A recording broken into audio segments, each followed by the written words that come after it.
দর্শক, সবার প্রতি শুভকামনা জানিয়ে শুরু করছি এনটিভির নিমন্ত্রণে। আপনাদের সঙ্গে আছি আমি নুসহাত সাও। দর্শক, এনটিভি নিমন্ত্রণের আজকের আয়োজনে থাকছে সংস্কৃতি, এনটিভি অনুষ্ঠান সূচি ও আলাপন। প্রথমেই সংস্কৃতি।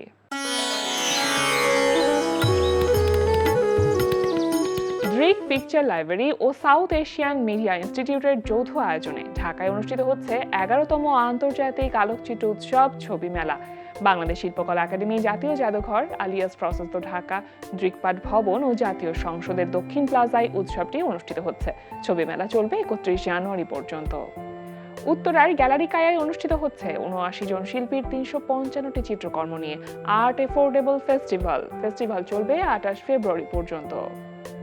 9/4 ব্লক ডি লালমাটিয়ার কলাকেন্দ্রে অনুষ্ঠিত হচ্ছে মোহাম্মদ কিবরিয়ার অপ্রদর্শিত ও স্বনির্বাচিত 84টি শিল্পকর্ম নিয়ে প্রদর্শনী মোহাম্মদ কিবরিয়া।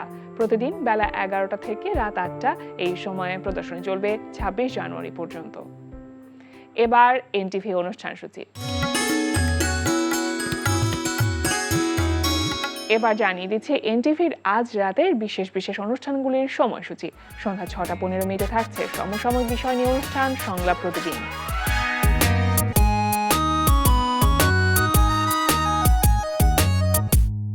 রাত 11:30 থাকছে টক শো এই সময়।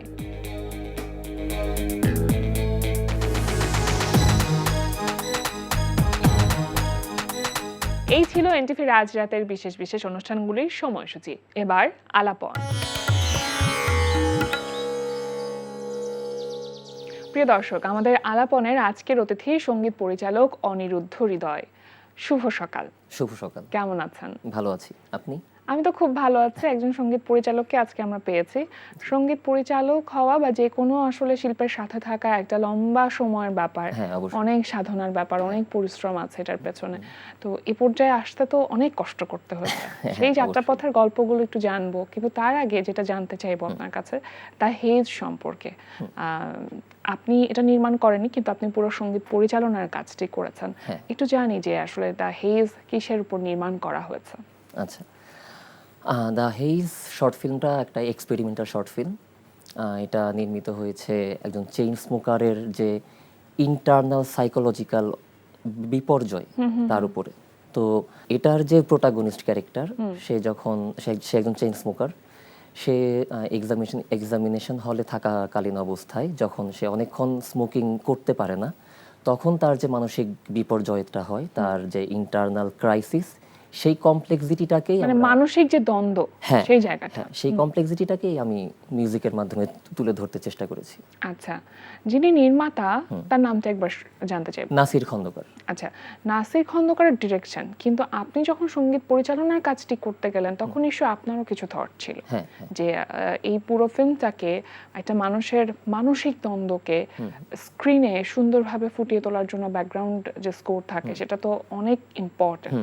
আপনার মাথায় কি কাজ করেছে অ্যাজ এ মিউজিক ডিরেক্টর? আচ্ছা, প্রথমত এই শর্ট ফিল্মটাতে কোনো ডায়লগ নেই, কোনো অ্যাম্বিয়েন্ট সাউন্ড নেই, ফলি সাউন্ড নেই। আচ্ছা, এটার একমাত্র অডিও হচ্ছে এর মিউজিক।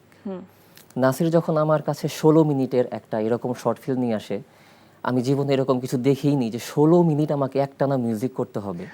জীবনে কখনো মিউজিকটাই আসলে এটার ল্যাঙ্গুয়েজ, এটা সেখানেই কি বলা যায় যে পুরো মূল ভাব যেটা সেটা প্রকাশ পাবে। রাইট, মিউজিকও এখানে একটা ক্যারেক্টার। রাইট। তো আমি নাসিরকে বললাম, এটা তো কিছু হয়নি, এরকম হয় কি কখনো যে 16 মিনিট কোনো ডায়লগ থাকবে না, আমি একটানা মিউজিক করব। এবং সবচেয়ে চ্যালেঞ্জিং যেটা ছিল, 16 মিনিটের মিউজিক, কোনো রেফারেন্স নেই। মানে আমি কোনো সিনেমা, কোনো সিরিজে এরকম দেখলামই না যেখানে আমি 16 মিনিট বা তার উপরে একটানা মিউজিক পাবো এইরকম একটা সাইকোলজিক্যাল স্টোরি বলার জন্য। যেমন আমি আমার রিসার্চ করতে যে ক্রিস্টোফার নোলানের ইনসেপশন, ইন্টারস্টেলার, টেনেট, স্টিভেন স্পিলবার্গের ব্রিজ অফ স্পাইস, নেটফ্লিক্সের ডার্ক, এগুলো আমি দেখলাম, কোথাও আমি এরকম আমার নজরে পড়লো না। টেনেট মুভিতে, ক্রিস্টোফার নোলানের টেনেট মুভিতে 28 মিনিটের একটা জায়গা আছে, কিন্তু সেটা সম্পূর্ণই 28 মিনিট একটা না মিউজিক উইথ ডায়লগ, কিন্তু সিনটা ছিল সম্পূর্ণ অ্যাকশন বেস। আমাদের সিনেমাটা তো সাইকোলজিক্যাল। তো সবচেয়ে বড় চ্যালেঞ্জ ছিল যে রেফারেন্স ছাড়া এই কাজ আমি কিভাবে করব। আচ্ছা, এবং মুভিতে সিন চেঞ্জ হচ্ছে, ইমোশন চেঞ্জ হচ্ছে, তার মানে আমি 16 মিনিট তো একরকম মিউজিক করতে পারবো না, সেটাকে আমাকে ভাঙতে হবে, চেঞ্জ করতে হবে, এই ট্রানজিশনগুলোকে আমি কিভাবে অ্যালাইন করব একটার সাথে আরেকটা, এগুলো অনেক বড় চ্যালেঞ্জ ছিল। প্রথমে তো আমি মুভিটাতে মিউজিক করতেই চাইনি। আচ্ছা। এরপর নাসির যখন ওর লজিক বলা শুরু করলো যে কেন মুভিটা এরকম হবে, কেন কেন এটা কোনো হতে ডায়লগ পারে, থাকবে না? হ্যাঁ হ্যাঁ। কেন এরকম একটা different out of the box কাজও হতে পারে, হ্যাঁ, কি তখন মানে সেই এক্সপ্লানেশনটা কি দিয়েছেন উনি? সেই এক্সপ্লানেশনটা ছিল যে বাংলাদেশে এরকম কাজ নেই, ইন্টারন্যাশনাল লেভেলেও এরকম কাজ খুব বেশি নেই, যে 16 মিনিট একটা সাইকোলজিক্যাল স্টোরি বলছি আমরা উইদাউট ডায়লগ। উল্টোটা আছে আমাদের এখানে, যারা সত্যজিৎ রায়ের ঘরানার সিনেমাতে বিশ্বাসী, এরা খুব মিনিমালিস্ট মিউজিক ইউজ করে, এটা সাউন্ড ডিজাইন এবং ডায়লগের উপরেই বেস করে। তো নাসিরের কথা ছিল যে আমরা তো তার উল্টো একটা কিছু করতে পারি, ডিফারেন্ট কিছু আচ্ছা, করতে পারি। আচ্ছা। এভাবে যখন আরো অনেক ধরনের যুক্তি আমাকে দিচ্ছিল, আমি কনভিন্স হই এবং অবশেষে আমার 4 মাসের অক্লান্ত পরিশ্রম, রিসার্চ 4 মাস লেগেছে এই কাজটি করতে, 16 মিনিটের কাজ করতে 4টা মাস। দারুণ একটা ব্যাপার। আমার কাছে মনে হয় এটা আপনার জন্য একটা ডিফারেন্ট এক্সপেরিয়েন্স ছিল, তাই না? অবশ্যই, মানে এরকম কাজও যে হতে পারে, হ্যাঁ, এটা আসলে করতে গিয়ে উঠেই পারিনি। করার পর যখন দেখলাম, যখন বিষয়টা কম্প্যাক্ট ফিল্মটা আমরা আমাদের গ্রুপ মিলে আমরা যারা আউটকাম cast এবং কি crew এসেছে ছিলাম, হ্যাঁ, ফাইনাল? তখন দেখলাম আর কি। কিন্তু তখনও মনে হয়েছিল কি হয়েছে আসলে, এটা কি কিছু আসলে হয়েছে? কিছু হলো কিনা তখন, তারপরে কখন মনে হলো যে আসলে কিছু হয়েছে? কারণ এটা তো অলরেডি ফিল্ম ফেস্টিভ্যালে গেছে এবং গ্রিস থেকে এটা একটি পুরস্কারও অর্জন করেছে ব্যাকগ্রাউন্ড স্কোরের জন্য। হ্যাঁ। তখন কি মনে হয়েছে যে হ্যাঁ কিছু একটা করতে পেরেছি? মুভিটা যখন বারবার দেখতে দেখতে দেখতে দেখতে সেটা কম্প্যাক্টলি কমপ্লিটেড হওয়ার পর প্রায় 2-3 মাস পর আমার মনে হলো যে না, কাজটা আসলেই ডিফারেন্ট, ভালো কি মন্দ সেটা পরের বিষয়, ডিফারেন্ট হয়েছে। তখন থেকে আমি নাসিরকে বলছিলাম এটা ফিল্ম ফেস্টিভ্যাল গুলোতে সাবমিট করার জন্য। আচ্ছা। অবশেষে ফিল্মটা কমপ্লিট হওয়ার 1 বছর পর থেকে ও ফিল্ম ফেস্টিভ্যালে সাবমিট করতে শুরু করে হ্যাঁ। এবং প্রথম সাবমিশন থেকে আমরা রিকগনিশন পেতে শুরু করি। থার্ড রিকগনিশনটা স্পেসিফিক্যালি অরিজিনাল স্কোরের জন্য। এখানে উল্লেখ করা প্রয়োজন যে শর্ট ফিল্ম ফেস্টিভ্যালের যেসব ফেস্টিভ্যাল হয় এগুলোতে অরিজিনাল স্কোর ক্যাটাগরিটাই খুব কম থাকে। আচ্ছা। তো এটাই আমাদের ফার্স্ট সাবমিশন অরিজিনাল স্কোরের জন্য এবং ফার্স্ট রিকগনিশন। বাহ, চমৎকার! এটা একটা বড় অর্জন, তাই না আপনাদের জন্য? হ্যাঁ, অবশ্যই। আপনারা এই কাজটা, আপনি বলছিলেন যে 1 বছর পর থেকে আপনারা বিভিন্ন রকম ফিল্ম ফেস্টিভ্যালে পাঠানোটা স্টার্ট করেন, কিন্তু কাজটা তাহলে কতদিন আগে আপনারা শেষ করেছেন? কাজটা আমরা শুরু করেছি 24-এর জুন মাসে। অনেকদিন হয়ে গেল তো তাহলে, অ্যারাউন্ড 2 ইয়ার্স। হ্যাঁ, এবং শেষ করেছি 24-এর নভেম্বরে। আমি কাজ শেষ করেছি অক্টোবরে, এরপর আরো পোস্ট প্রোডাকশনে বাকি কাজ, ফিল্মটা কমপ্লিট হয় নভেম্বর। একজন যখন কাজ করেন, একজন আর্টিস্ট যখন কাজ করেন, আসলে কোনো কিছুতে না স্যাটিসফ্যাকশনটা আসে না। রাইট। তো আপনি যখন কাজটি করেছিলেন তখন হয়তো বুঝতে পারছিলেন না যে আসলে হলো কি হলো না, এই স্যাটিসফ্যাকশনটা কি এখন মনে হয় কিছুটা এসেছে বা মনে হয়েছে যে কিছু একটা করতে পেরেছিলেন? সেটা তো হয়, যেমন খুব মানে যেটা সবচেয়ে মানে মনে হয় যে এটা করা যেত, আমি এটার সাউন্ডস্কেপটা মিক্স করেছি স্টেরিওতে, যেটা মনে হয়েছে এটা ডলবে মিক্স হতে পারতো। আচ্ছা। তাহলে হয়তো আমরা আরো বড় বড় ফিল্ম ফেস্টিভ্যাল রিচ করতে পারতাম। দেখা যায় যে অনেক ফেস্টিভ্যালে সেটা ডলবি মিক্স না হওয়ার জন্য আমরা অরিজিনাল স্কোর ক্যাটাগরিতে সাবমিটই করতে পারছি না। আচ্ছা। সেটা ডলবি মিক্স করলে হয়তো সেটা সম্ভব হতো। আচ্ছা, এই কাজটি তো এখন আসলে বিভিন্ন ফিল্ম ফেস্টিভ্যালে আপনারা পাঠাচ্ছেন, কিন্তু আলটিমেটলি দ্য হেজ নিয়ে আপনাদের পরিকল্পনা কি? আপনারা আসলে নেক্সট কি করতে চান? আচ্ছা, হেইজ নিয়ে পরিকল্পনা, আমরা বাংলাদেশের যে ফিল্ম ইন্ডাস্ট্রি, যারা ফিল্মের সাথে জড়িত বা টোটাল বাংলাদেশকে আমরা একটা একটা বিষয় পৌঁছাতে চাই বাংলাদেশের কাছে, যে আউট অফ দ্য বক্স কাজ হচ্ছে বাংলাদেশে। আমরাই একা না, হয়তো আরো হচ্ছে, যেহেতু ইন্ডিপেন্ডেন্ট ফিল্ম যে ইন্ডাস্ট্রিটা আছে, এর আসলে কোনো ইন্ডাস্ট্রি নেই ওই অর্থে, কোনো বক্স অফিস নেই। তো ইন্ডিপেন্ডেন্ট যে কাজ হচ্ছে এখানে ডিফারেন্ট টাইপের কাজ হচ্ছে, বাংলাদেশেও অনেক ট্যালেন্ট আছে এবং এখানে, নতুনরা অনেক কাজ করছে না শর্ট ফিল্ম নিয়ে। রাইট। তো এই যে একদমই ডায়লগ ছাড়াও যে সিনেমা হতে পারে, ফিল্ম হতে পারে, জি। এই বার্তাটা পৌঁছে দেওয়াটাই আমাদের উদ্দেশ্য। এবং শর্ট ফিল্মেও যে অরিজিনাল স্কোর এতটা ইম্পর্টেন্স রাখতে পারে, যেটা আমাদের বাংলাদেশের প্রেক্ষাপটে ফিচার ফিল্মেই মিউজিকের তেমন একটা প্রায়োরিটি আমরা দেই না, মানে স্পেশালি যদি আমি ব্যাকগ্রাউন্ড মিউজিকের কথা বলি, ব্যাকগ্রাউন্ড স্কোরের কথা বলি, সেখানে যে শর্ট ফিল্মেও এই স্কেলের কাজ হতে পারে, এই মানে এক্সপেরিমেন্টাল কাজ যে করা যেতে পারে, রাইট, এই বার্তাটা পৌঁছে দেয় আমাদের মূল লক্ষ্য। হ্যাঁ। আচ্ছা, এবার একটু আপনার অন্যান্য যে কাজ সেগুলো সম্পর্কে জানতে চাইবো, যে কি কি কাজ এখন মূলত আপনার করা হচ্ছে এবং কিভাবে করছেন? আচ্ছা, এখন নেক্সট যে কাজটা আছে এই নাসিরেরই ডিরেকশন একটা ডকুমেন্টারি আসবে, প্রোডাকশন স্টেজে আছে সেটা 10 থেকে 12 মিনিটের হবে। সেটাও একটা এক্সপেরিমেন্টাল কাজ। সেটাতেও আমরা সাউন্ডের উপরেই বেশি প্রাধান্য দেব। আচ্ছা। তো সেই কাজটার সাথে আপাতত আছি। আর এছাড়া আমার একটা জব আছে, আমি ইন্টারন্যাশনাল স্কুল ঢাকা আইএসডি সেখানে মিউজিক ডিপার্টমেন্টে অ্যাসিস্ট্যান্ট মিউজিক টিচার হিসেবে আছি। বাহ। সেখানে গিয়ে যেটা হয়েছে আমার, ওয়েস্টার্ন মিউজিক যে থিওরিটিক্যাল বিষয়, নোটেশন, স্টাফ নোটেশন, আচ্ছা। মিউজিক থিওরি, সেটা খুব ভালোভাবে রপ্ত করতে পারছি আমি। নিজেও শিখছি, স্টুডেন্টদেরও শেখাচ্ছি। সেখানে দারুণ একটা সুপারভাইজার আছে ব্যাপার, যারা হ্যাঁ, হ্যাঁ। International teacher. মানে আমার কাছে মনে হয় তাদের আপনি কাছ খুব মিউজিক নিয়ে ডিফারেন্ট ওয়েতে কাজ করছেন। I think so. হ্যাঁ, একটু জানতে চাবো যে আসলে কিভাবে মানে মিউজিকের সাথে ইনভলভমেন্ট আপনার কিভাবে হলো? ছোটবেলায় তো নিশ্চয়ই সেটা হয়েছে। মানে ফ্যামিলিতে কেউ ছিলেন যিনি গান শিখতেন বা গান গাইতেন? হ্যাঁ, আমার বাবা মা দুজনেই বাসায় রবীন্দ্রসঙ্গীত শিখতেন। আচ্ছা। শুনেছি আমার জন্মের আগে থেকে সেটা। হ্যাঁ। তো জন্মের পর বাবা মায়ের হাতে আমার হাতে খড়ি গানের, আচ্ছা। সেটা আমার ঠিক মনেও নেই কতটা ছোটবেলায় আমার। আর এরপর 97-98 থেকে লোকাল টিচার যারা ছিলেন, লোকাল রিনাউন্ড মিউজিক টিচার, তাদের কাছে আমার north Indian classical, Rabindrasangeet, Nazrul সঙ্গীত এগুলো শেখা হয়েছে। আচ্ছা, সেই মানে জার্নিটা আমার 2012 পর্যন্ত কন্টিনিউ হয়েছে। আচ্ছা মানে টাঙ্গাইলে তো থাকতেন আপনি। জি, সুতরাং টাঙ্গাইল থেকেই ওখানে যারা গুরু ছিলেন তাদের কাছে তালিম নেওয়া হয়েছে। কিন্তু পরবর্তীতে আপনি গানটা আর গাইলেন না কেন? মানে শুধুমাত্র মিউজিক ডিরেকশনেই চলে আসলেন। আচ্ছা। গান গাওয়াটা কন্টিনিউ কেন করলেন না? 2012 সালে আমার এক ফ্রেন্ড, ও মিউজিকের ফ্রেন্ড, আচ্ছা। ওর কাছ থেকে আমি মিউজিক্যাল সফটওয়্যার সম্পর্কে জানতে পারি যেগুলোতে মিউজিক প্রোডাকশন বেস কাজ হয়। এরপর 2013 সালে আমি জাহাঙ্গীরনগর বিশ্ববিদ্যালয়ের নাটক ও নাট্যতত্ত্ব বিভাগে আসি। আচ্ছা। সেখানে এসে দেখলাম যে এই ডিপার্টমেন্টের যে মিউজিক্যাল ল্যাঙ্গুয়েজ সেটা টোটালি আলাদা। এখানে কি হচ্ছে, থিয়েটারের সাথে লাইভ মিউজিক ইউজ করা হচ্ছে, যেটা থিয়েটারের যে ইমোশন সেটাকে এলিভেট করার জন্য ইউজ করা হচ্ছে। ট্রু। সং বেস কাজ না তেমন একটা।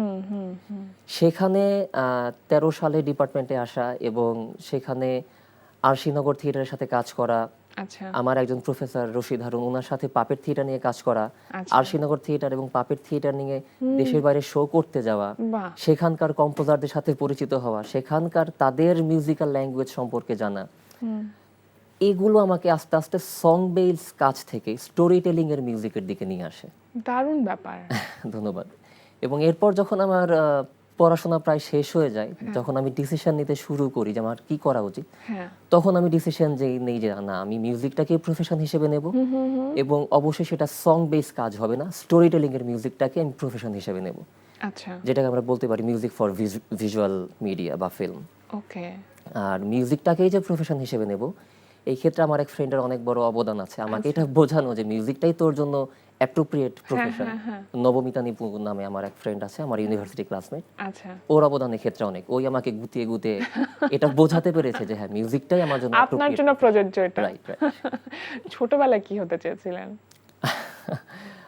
আমার এসএসসি এইচএসসি তে আমি বিজনেস স্টাডিজের স্টুডেন্ট ছিলাম। হ্যাঁ। তখন মানে স্রোতের জলে গা ভাসিয়ে মনে হতো না সিএ পড়বো বা বিবিএ পড়বো। আচ্ছা। কিন্তু মিউজিশিয়ান যে হতে চাই এটা কোনো না কোনো ভাবে ছোট থেকে ছিল, ভেতরে ছিল সেটা। ভিতরে ছিল। কারণ আমি বিভিন্ন মিউজিক্যাল কম্পিটিশনে পার্টিসিপেট করেছি, ন্যাশনাল লেভেলের যেগুলো channel, television channel base competition. Reality show যেগুলো থাকে। হ্যাঁ, রাইট। রিয়েলিটি শো, সেগুলোতে ফার্স্ট রাউন্ডে বাদ পড়েছি কারণ তখন আমার ভোকাল ট্রানজিশনের এজ ছিল, তখন আচ্ছা। টিনেজ 12-13 বছর। হ্যাঁ। মানে বাবা মা কি চেয়েছিলেন যে গানের সাথে আপনি থাকেন বা এই গানের সাথে পথ চলার যে সিদ্ধান্ত সেটা বাবা মা কিভাবে দেখেছেন? বাবার আপত্তি কখনোই ছিল না, মার একটু আপত্তি ছিল। কিন্তু যখন আমি নাটক ও নাট্যতত্ত্ব বিভাগে চান্স পেয়ে যাই এবং এখানে থার্ড হই, তখন থেকে মার মনে হলো যে না, আচ্ছা ও তাহলে এখানেই ঠিক আছে। আচ্ছা। এবং এরপরে 2012 সালে আমি ইন্ডিয়াতে আইসিসিআর স্কলারশিপ পাই রবীন্দ্রভারতী ইউনিভার্সিটির ইনস্ট্রুমেন্টাল মিউজিক ডিপার্টমেন্টে। বাহ। যদি আমি সেটা ছেড়ে দিয়ে চলে আসি, হ্যাঁ। তো এসব কারণে পরে মার মনে হয় যে না, মিউজিকটাই ঠিক আছে আমার জন্য। আচ্ছা, তার মানে আপনার এই পথ চলাটাকে তারা অ্যাপ্রিশিয়েট করছে, তাই না? হ্যাঁ, অ্যাপ্রিশিয়েট না করলে আমার মনে হয় যে ফ্যামিলি ব্যাকআপটা না থাকলে, অ্যাট লিস্ট সাপোর্টটা না থাকলে বাংলাদেশের সামাজিক প্রেক্ষাপটে আর্টিস্ট হিসেবে আত্মপ্রকাশ করাটা খুবই কঠিন। সেটা তো ডেফিনেটলি। এখন এসে কি মনে হয় মানে সিদ্ধান্ত সঠিক ছিল? সিদ্ধান্ত সঠিক ছিল অবশ্যই। তবে বাংলাদেশের মিডিয়া বা মিউজিক ইন্ডাস্ট্রি বা ফিল্ম ইন্ডাস্ট্রি এখনো স্টেবল না, স্টেবল হচ্ছে আস্তে আস্তে। তো আশা করি সামনে আরো স্টেবল হবে, তখন হয়তো কোনো চাকরির সাপোর্ট নিতে হবে না, শুধুমাত্র আর্ট করেই হয়তো বাংলাদেশে খুব ভালো জীবনযাপন করা যায়। প্রফেশনালি সেটাকে নেওয়া যাবে। Right. আপনি যেরকম বিভিন্ন রকম শর্ট ফিল্মের ব্যাকগ্রাউন্ড স্কোর করছেন বা মিউজিকটা করবার চেষ্টা করছেন, আমরা তো সাধারণত মিউজিক ডিরেক্টরদেরকে যেটা দেখি বিভিন্ন শিল্পীদের সাথে কাজ করে। তো সেক্ষেত্রে আপনার ব্যাপারটা আসলে কিভাবে আপনি কাজ করছেন? আপনি কি শিল্পীদের জন্য গান বানাচ্ছেন, তৈরি করছেন? আমি কাজ শুরু করেছি 2020-এ। শুরুর দিকে আমার গান নিয়ে কাজ করা হয়েছে, কিন্তু যেটা হয়েছে আমার ডিপার্টমেন্টের সিনিয়ররা ম্যাক্সিমাম কাজ করে বিভিন্ন এজেন্সি, এনজিওর ক্যাম্পেইন বেস ডকুমেন্টারি বা অ্যানিমেশন এগুলোতে। সেভাবে আমার আসলে ভিজুয়াল মিডিয়ার স্টোরি টেলিং এর গল্পের কাজই বেশি বেশি করা হয়েছে। আচ্ছা সেইভাবে আমার আগ্রহটা আসলে সং বেস কাজ থেকে স্টোরি টেলিং এর কাজে শিফট হয়ে গেছে, আচ্ছা এবং এজন্য কণ্ঠশিল্পীদের চেয়ে আমার আসলে ফিল্ম ডিরেক্টর বা ভিজুয়াল মিডিয়া ডিরেক্টরদের সাথেই আমার কাজ maximum করা কাজ হয়েছে বেশি। হ্যাঁ, আচ্ছা, সেটা শুধুমাত্র শর্ট ফিল্মের জন্য কেন? কেন ফিচার ফিল্ম। হ্যাঁ আচ্ছা, লার্জ স্কেলে বাংলাদেশে যেটা ইন্ডাস্ট্রির কাজ, মেইন স্ট্রিম ইন্ডাস্ট্রি, ঢালিউডের কাজ যেগুলো বা চরকির কাজ যেগুলো, ওটিটির কাজ যেগুলো, সেগুলো তো আসলে একটা ইন্ডাস্ট্রি কানেকশন থাকতে হয়। সেই মানে কমার্শিয়াল মুভির জন্য। রাইট, সেই কানেকশনটা আমার সেরকম নেই, আচ্ছা কারণ আমার সব সময়ই শুরু থেকে কাজ করা হয়েছে ইন্ডিপেন্ডেন্টদের সাথে। ওকে আরেকটা যেটা হয়, বাংলাদেশে আউট অফ দ্য বক্স কাজ খুব কম হয়, সবকিছু সব কাজই ট্রেডিশনাল ওয়েতে গতানুগতিক একটা ছাঁচে কাজ হয়। এই কাজটা তেমন একটা পছন্দ না, তবে হ্যাঁ বাংলাদেশেও ডিফারেন্ট কাজ হচ্ছে। স্পেসিফিক্যালি যদি মানে টু মি, সুমন ভাইয়ের হাওয়া, সুমন ভাইয়ের রোদের ট্রেলারটা এসেছে এবং জি। সেখানে মিউজিক করেছেন শোয়েব ভাই। আচ্ছা ওনার হাওয়া এবং রোদের ট্রেলার দুটোই আমার কাছে specifically out of the box কাজ লেগেছে, ফিল্ম হিসাবেও, ট্রেলার হিসাবেও এবং মিউজিক হিসাবেও, ব্যাকগ্রাউন্ড স্কোর হিসাবেও। সামনের দিনগুলো নিয়ে কি ভাবনা আছে আপনার? আচ্ছা, সামনের দিনগুলো নিয়ে যেটা ভাবনা, আমি স্পেসিফিক্যালি ফিল্ম কম্পোজিশনের উপরে একটা হায়ার স্টাডিজ করতে চাই, আচ্ছা ইউকে অথবা ইউএসএ থেকে। কারণ এই ফিল্ম স্পেসিফিক্যালি ফিল্ম মিউজিকের জন্য ইউকে এবং ইউএসএর বাইরে এখনো সেভাবে প্রোগ্রাম নেই, এবং সেখান থেকে পড়ে এসে আমি বাংলাদেশকে নিয়ে কাজ করতে চাই আচ্ছা, এবং মানে পাশাপাশি বাংলাদেশে ওয়ার্ল্ড ওয়াইড কাজ করতে চাই। যে টিপিক্যাল যেই ধরনের আসলে আমরা মুভিজ দেখি বা ট্রেডিশনাল যেই ওয়েতে আসলে মুভিজের গল্পগুলো বলতে দেখি, ব্যাকগ্রাউন্ড স্কোরের মাধ্যমে সেটা যে আসলে এক্সপেরিমেন্ট ওয়েতেও এক্সপ্রেস করা যায়, Right. সেই জায়গাটা নিয়ে আপনি মূলত কাজ করতে চান। আপনার জন্য অনেক অনেক শুভকামনা রইল ভাইয়া, ধন্যবাদ। আজকে আমাদের আয়োজনে এসে এত চমৎকারভাবে প্রতিটি বিষয় এত খুঁটিয়ে খুঁটিয়ে বলবার জন্য আপনাকে অসংখ্য ধন্যবাদ। আপনাকেও ধন্যবাদ। প্রিয় দর্শক, আমরা চলে এসেছি অনুষ্ঠানের শেষ প্রান্তে। অনুষ্ঠান সম্পর্কে আপনার মতামত জানাতে মেইল করুন ntvnimontrone@ntvbd.com। বিশ্বের যে কোনো প্রান্ত থেকে যে কোনো সময় এনটিভি নিমন্ত্রণে দেখতে ভিজিট করুন আমাদের পূর্ণাঙ্গ ওয়েব পোর্টাল www.ntvbd.com। এছাড়া এনটিভি সব জনপ্রিয় অনুষ্ঠান ও খবরের আপডেট পেতে ভিজিট করুন আমাদের ইউটিউব চ্যানেল ও ভেরিফাইড ফেসবুক পেজে। সবার মঙ্গল কামনায় আজকের মতো এখানেই শেষ করছি। সবাই ভালো থাকুন, সুস্থ থাকুন, সুন্দর হোক আপনার প্রতিটি মুহূর্ত।